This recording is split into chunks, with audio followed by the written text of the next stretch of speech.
realistic notion that they need to help a nation that they have no direct link to. If I'm a leader of X country, I should be concerned about X country more than I'm concerned about the plight of whatever country. That's my duty and job. I think it's very interesting that most politicians in the world today don't seem to give a shit at all about their constituents. They care about aligning themselves to higher ideologies and self-imploding their own countries and the living standards for this ideology. Yeah. Putin doesn't do that. It's Russia first, Russia. Russians, Russia. Russians, Russia. And for that, I respect him. Most other countries don't do that and won't do that. So I find that very, very interesting about him. I think the current situation is absolutely and utterly unfortunate. I think what happened is terrible. War on all sides is always terrible. I think it's unfair that we discuss Ukraine at length when this has been happening across the Middle East and Africa for decades and nobody ever gave a shit. But now people seem to give a shit about proxy wars and unfair conflicts and people dying. It's always been happening and nobody cared because they're brown or black. But now we care because they're white Europeans and their chicks are hot. So I think there's a degree of hypocrisy there. He's certainly not the bad guy everyone's saying he is. He has a point, and his point is logical and it makes sense, and he has a point to defend. And I think that to a degree he was forced into making moves he was made. And do you have a unique perspective with Ukraine being a neighboring of your Romania and like Zelensky and Putin going back and forward? It is unique, yeah. Like there's obviously good and bad on both sides. Nobody's completely innocent, and those are the worst kind of conflicts. Because when you have a good guy and a bad guy, it's simple, right? But life's never that simple.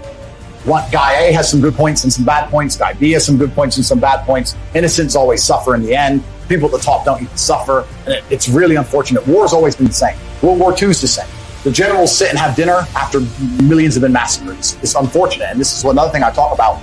Life as a man and status. If you get to become a general, you know, you can participate in the battle, but if you lose, you just surrender and you have to get to have a stake with the Russians and get to go home. If you're at the bottom, you have to die with an artillery shell. So it's all, once again, about status. It's really unfortunate, but I certainly think that Putin is definitely not a stupid man. And I think the narrative that they create that he's some madman is bullshit. He's not crazy. He's not a madman. He's a very logical actor with points that not many people know or consider or understand why he's doing what he does. But I respect that he believes in Russia and sticks up for Russians. And I think that any leader of any country should do that. I think there was, I'm apolitical now, so I can't remember his name, but there was a recent president of the United States who said America first.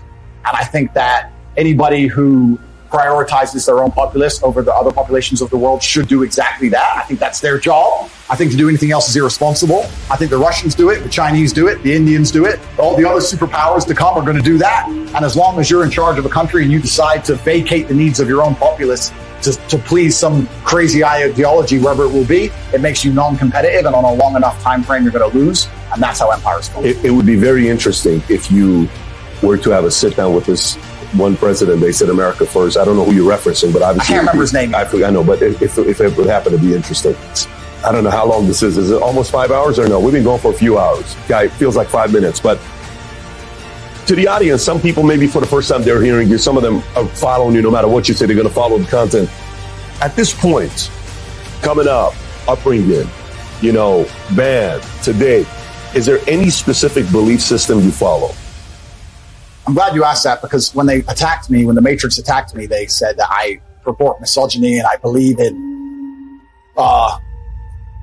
chauvinistic principles and all this absolute garbage. And when they said that about me, I understood it's very important that I create a list and explain to the world exactly what I believe. So without looking unprofessional, I've written it down. I would like to actually say I've written 41 tenets of thing I believe in. And if you hear any that you disagree 41 tenets. 41 tenets. Interesting. If you disagree with any of them, I would love to hear feedback on it.